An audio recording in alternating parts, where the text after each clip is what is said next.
on the Atlantic coast in Hobe Sound. Oh wow.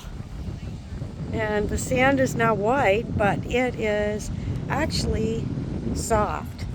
We made it in yesterday. We left the Everglades. It was 8 o'clock.